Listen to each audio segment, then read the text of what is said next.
多謝大家嚟收睇今集嘅影片。今集嘅影片呢係會教大家點樣喺 IB 呢一個手機嘅 account 入邊呢，就去開一個 UNH 嘅 Calendar Spread，究竟係點樣做嘅？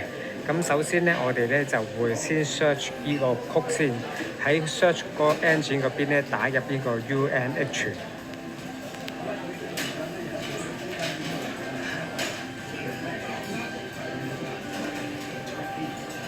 之後呢，我哋揀第一個，跟住呢，我哋係揀期權。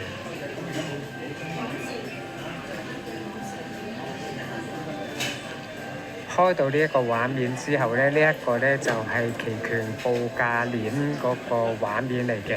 咁我哋依家呢就先假設呢，我哋要做嘅目標呢就係呢一個320嘅。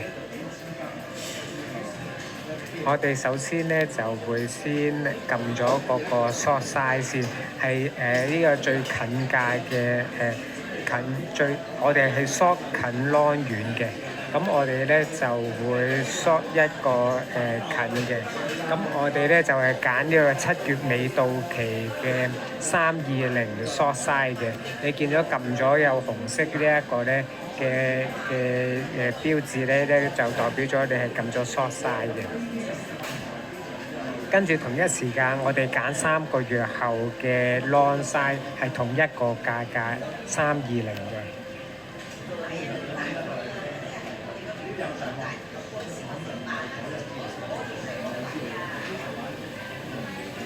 你會見到呢個320就係 long size 嚟嘅，咁係藍色嘅畫面嘅。咁樣呢，依家 short size 同 long size 都撳晒啦。跟住呢，我哋就撳下右下方有個叫委託單嘅。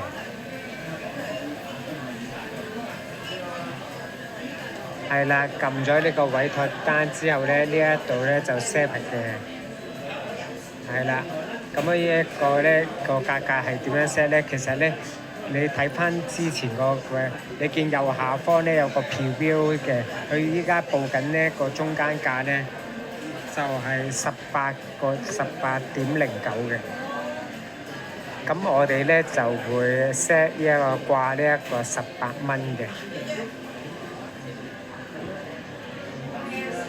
跟住咧撳下邊就撳取消前有效嘅。你見到最頂嗰度咧已經話俾你聽，你而家做緊呢一個咧就係 UNH 嘅 Calendar Spread 嚟嘅。跟住咧就 set 好晒之後 set 好晒你嘅手數之後咧，我哋咧就撳下邊滑動落去，跟住就可以遞交噶啦。咁樣咧，呢一個咧就係開倉嗰個方法嚟嘅。咁大家可以試下睇下可唔可以做得到咁樣啦。咁今集嘅影片就到呢度。